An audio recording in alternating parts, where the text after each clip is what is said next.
Hey everyone, how you doing? Welcome to the channel. It's the first video in December for me, which can only mean one thing. Let's go and see how my November reading went.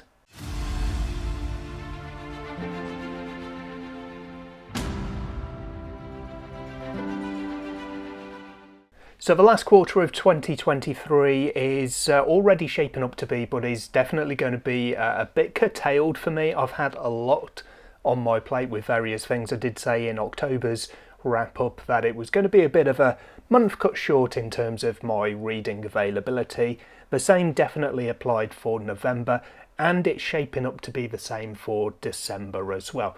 If you're not already aware, I've got an anthology releasing a story every day for Advent. The Advent of Winter is going down really well. I'm so happy with how everyone's received this and the reaction to the stories that have been released so far.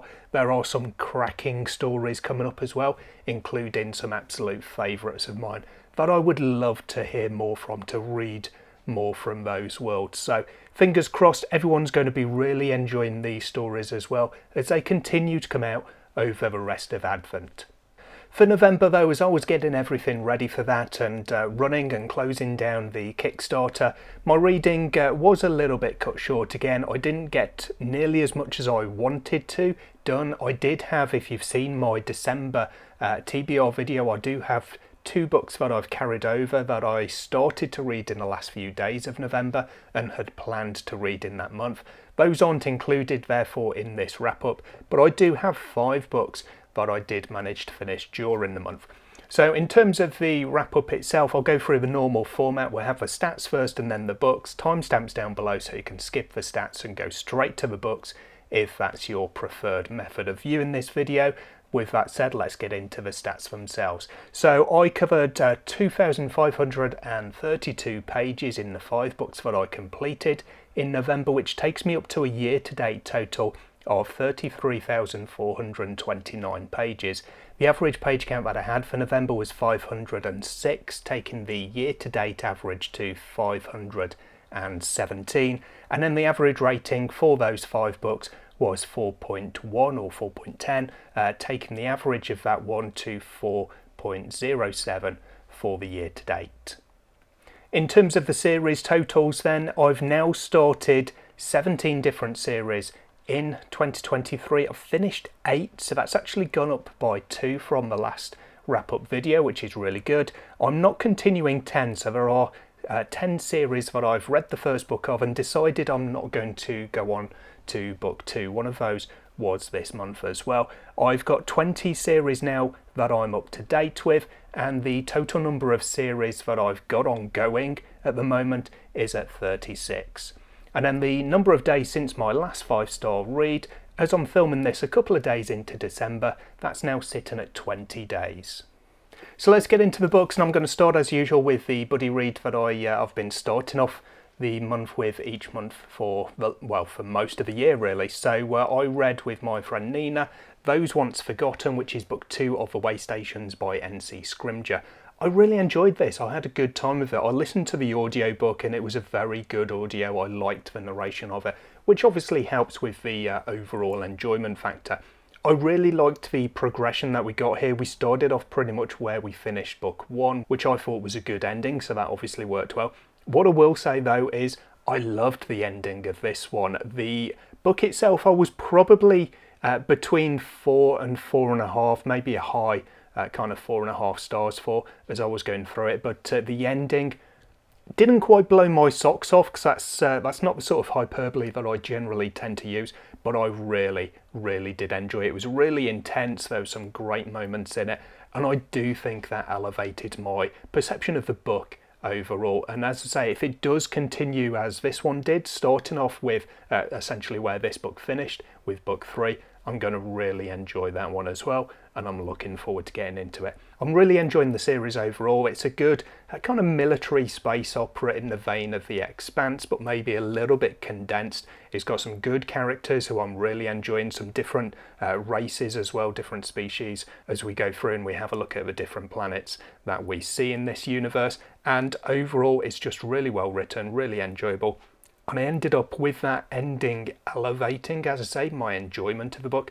I ended up giving this one 5 stars. Then I went on to one of the books from my self-pub list of my reading goals for 2023. This was Queens of the Weird by Tamandra Whitecastle. This is book 1 of the Shield Mothers saga. There isn't a book 2 of this one available at the moment. I don't have any news on when that's going to be, but I was really enjoying this one. It's one that I'd been looking forward to for quite a while. It started off really strong. I loved the world building that we had in here. The characters seemed pretty good. I was starting to get into them, but around the midway point, I think for my mind, it lost its way a little bit, and I wasn't as invested. I actually started to kind of fall out of love with the book. I didn't quite love it, but my feelings really softened as we moved on past that halfway point. So it was quite a disappointing ending for me. I say ending, it was kind of half a book, to be honest.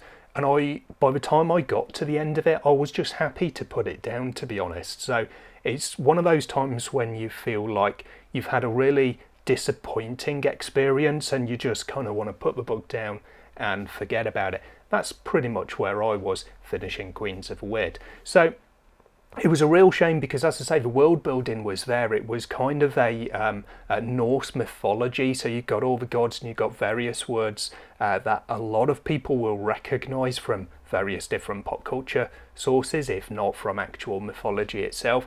So you've got things like Yggdrasil, the World Tree. You've got I can't remember the name of it actually, but the bridge, which plays a big part in the Marvel 4 movies. You've got Ragnarok playing a big part in it, and we're kind of building up to Ragnarok, this final battle, and we've got various gods that come into play as well. So there's lots there, but I think it was really well kind of put together and made into a fantasy rather than just a tale of mythology, essentially. As I say, I didn't really like the direction the book took. I felt like the characters kind of flitted around a little bit. They seemed to go off on odd little side quests, which really didn't move the story along enough for me, and I didn't like that. And I think that's where I started to get maybe a little bit tired with the reading of this book. So it was very disappointing overall, despite what I would say was a strong start, and I ended up giving this one 3.5 stars. Next up, I finished my second audiobook of the month, and this was a series finish as well, which I was really pleased about in two ways. One, because it's a finish, and one, because it was a fantastic book. This is Godbreaker by Mike Brooks, book 3 of the God King Chronicles, and I really enjoyed the whole series. It's one of the series that I'm going to talk about quite a bit, especially whenever I do get round to refreshing my top 10 series list, because, spoiler alert, I'm pretty sure this is going to be relatively high up on that list. I love the characters that you've got in here. There's a quote on the front of the book actually, which I think is really good, from the Fantasy Inn. It says, "Mike Brooks crafts a deeply human, epic fantasy series." And I mean, this is sort of 600 pages. The two books preceding it are behind me on the shelf there. They're all of a size, so there's a lot of page count to get through here. It's a big, chunky epic, but it's epic in the actual story sense as well. And yeah, I agree, it's a very human book despite that. There's some really great characters, some really great human story within here as well. And that's part of the reason that I loved it. The world building was excellent, and overall it was just a fantastic series.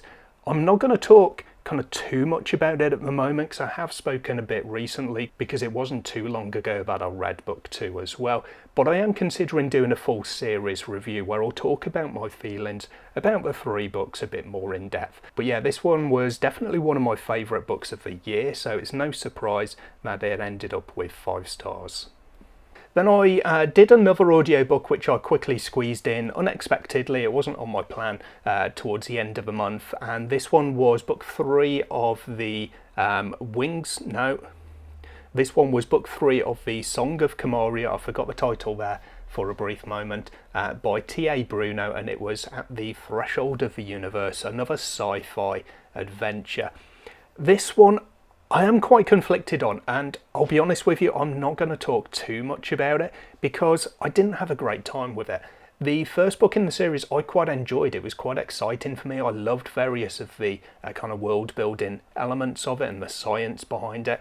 Book 2, I didn't have a good time with at all. It was too much of a departure. I think if I remember rightly, there was a fair time jump in between them, and maybe that didn't really work. But some of the setting, just I wasn't really at home with in a sci-fi. It didn't seem right to me. It seemed almost kind of modern day, and it was just a little bit weird, if I'm honest.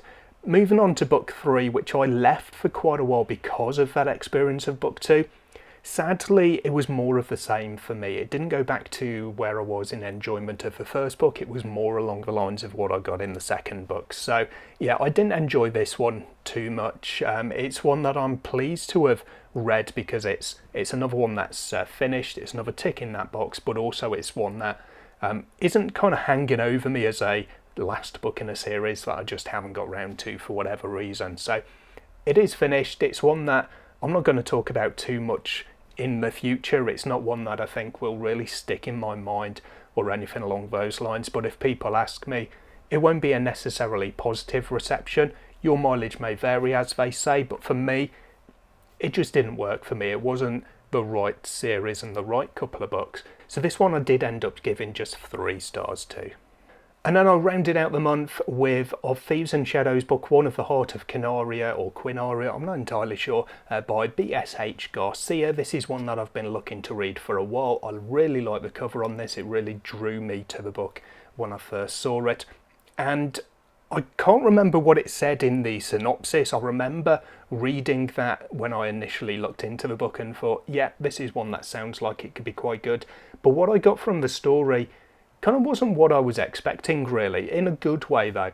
It was really good. I've spoken about world building already quite a bit in this video. I mean, it's I read fantasy and sci-fi, so that's one of the big things that you are going to get here, I guess. But it really was very expansive in Of Thieves and Shadows. Sometimes you can go into your world building a little bit too much. It can be a bit overwhelming when you have everything is brand new. There's nothing that's kind of normal. Often people will just go to, your common elves and dwarves and orcs and things like that. This is one of those books that breaks the norm in that kind of sense. It allows the author to explore and to create a little bit more. There were loads of little creatures. You've got whole fantasy races that are very unique to this world. But you've also got odd little creatures and almost monsters, I suppose, that come into it as well. And I like how the author did that, because it wasn't one of those books that, for me, made it overwhelming. It was all integrated really nicely. It played into the story quite well. But they were just little things. They didn't take up too much space. They just heightened the world building that was there, because you could see all of these things that were around the characters, but yet the characters are the core of the story rather than it being a story built on world building. So I thought it was really good. It was really well put together. The story itself did kind of jump around a little bit for me in a couple of places. There were a couple of bits that I thought were not necessarily far-fetched. I mean, again, we're talking about fantasy, but kind of weren't what I was expecting, really. However, it was a very good story with some characters. I feel like when I continue reading the series as more books come out, I feel like I could really get involved in the story that the characters are telling, or that is being told through the characters' eyes. So I had a really good time with that overall. I am looking forward to continuing the series whenever the next book is. I am going to be reading a couple of the novellas from the series before too long, however,